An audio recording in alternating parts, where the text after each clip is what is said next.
आपको बराह रास्त इस्लाम आबाद लिए चलते हैं, जहां वफाकी वजीर शازیہ मरी معیشت कॉन्फ्रेंस से खिताब कर रही हैं। Difficult times, in challenging times, you've come forward to help us during our disasters, during calamities and otherwise. So it is encouraging to see all of you, and I hope that the recommendations before us, not only you'd go through them, but you'll also at some point in time give us guidance or any kind of advice that you feel that you've got good examples in your country that Pakistan can benefit from. As for me, I am the Federal Minister for Poverty Alleviation and Social Safety. My ministry looks into the social protection of the population in Pakistan. And all that the economy has to go through, all the shocks that economy has to face, all the disasters that the people of Pakistan have to go through, ultimately it affects the socio-economic condition of the people of Pakistan. And unfortunately, we don't have great numbers to share with you, but just to give you a glimpse of what we are facing today. Now, Pakistan has ranked among the 43 countries most exposed to poverty risks. 54% of our population is vulnerable to poverty due to health shocks. Then again, 52 million people, which is 24% of the population, is living below the poverty line. If I am to share the multi-dimensional poverty index figure with you, that is about 83 million, which is 38% of the population. And almost 30% households experience food insecurity. So the whole economy or the state of economy ultimately impacts the population of the country and also affects the poverty that people are facing. And my task becomes quite challenging given the current situation. We currently have some important programs under the ministry. One of the most successful social protection program is Benazir Income Support Program, which was initiated in 2008. And if I take you to that year, I would like to refresh your minds or memories that there was a global economic crisis in 2008, due to which Pakistan, being one of the countries in the world, was also facing similar problems like other countries. But since we had a vulnerable population to feed and to support, so the then government initiated the program by the name of Benazir Income Support Program, because it was the brainchild of former Prime Minister Benazir Bhutto Shaheed Sahiba to have a program for the poorest of the poor households of Pakistan. So this program was initiated back in 2008. It was enacted upon, and a law came from the Parliament of Pakistan in 2010 to further strengthen the program. And today we are covering almost 8 million families through this program. And the main criteria or the criterion of the program is to register the women members of the households. So that is one of the basic criterion, other than being poorest of the poor household of Pakistan. Now this is for the unconditional cash transfers that we provide to augment the income of these households. Other than this, we also have the unconditional cash transfer programs that are connected with the education and health. Now here the idea was to improve the health of these women and the children, as well as provide education and ensure that the children who are not going to school go back to school and are provided with some incentive. So we've incentivized these two very important sectors of the country, which are health and education.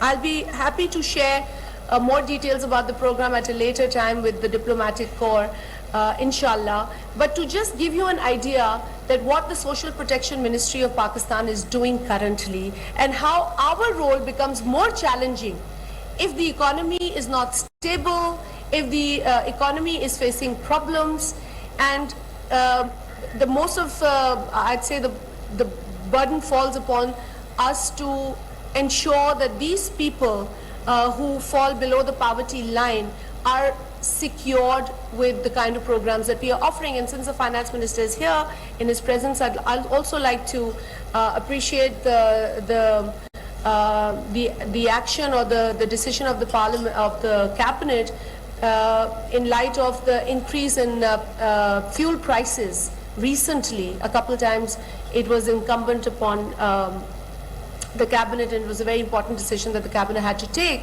But at the same time, cabinet ने ये भी ensure किया कि वो लोग जो इस fuel price के इंक्रीज की वजह से अफेक्ट होंगे, उनकी किसी ना किसी तरीके से मदद की जाए. Although it was a very difficult decision to be taken at a time when the government was already facing huge economic problems, given the state of economy that we had inherited at the time we came as the new government. And like I think some speaker here before me rightly pointed out, that highest number of trade deficit, $48.2 billion, was inherited by the current government. So not going into the details of the failures by the blunders of the last government, we have to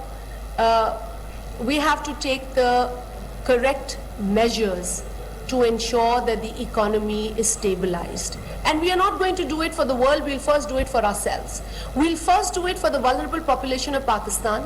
We'll first do it to ensure that the poor people of Pakistan graduate out of poverty, ultimately stabilizing the country's economic and social state. So this is very important upon any country to look into our own priorities. And one thing that I would like to also share with our business community and Islamabad Chamber of Commerce, that I did not see in the paper, but I'm sure that everyone believes in this as much as I do, is the participation of women in labor force. I feel it is very important to include the women in labor force. We have issues, हमारे कुछ cultural issues हैं, कुछ social issues हैं, कुछ mindset के issues हैं. But I would like to just share एक study है. Now this study is done by IMF. Again, IMF is that the big reality in the world today for many of us. And like somebody said, a colleague of mine earlier, no one likes to go to IMF because the kind of conditions they impose on us are not the conditions that a political worker or a political leader can expect the people of the country to easily accept. So we have to make our amends to our policies when we have to follow those conditions. But it's also our job to ensure that those conditions are people friendly and not so severe for the people of any country. And the same is for Pakistan. Now, when I talk about this IMF study, this is very interesting, done by IMF. And IMF did a study, it estimates that our GDP can increase nearly 33% if women contribution towards the labor force is close to what the men participation is. So this is just like a number from the estimates that they found. Another study that was done by ILO, and now this study it indicates that if Pakistan merely reduces the gender gap in female participation in labor force by 25%, its GDP can increase by 9%, which is an increase of 130.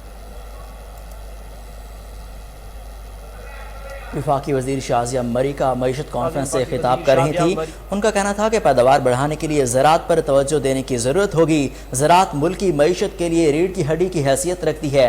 उन्होंने कहा कि जो माशी असरात होते हैं वो बराह रास्त अवाम पर मुरतब होते हैं। उन्होंने कहा कि कोई भी शख्स IMF की तरफ नहीं जाना चाहता क्योंकि जो IMF कंडीशन लगाता है वो अवाम उसको आसानी से काबिल कबूल नहीं कहती।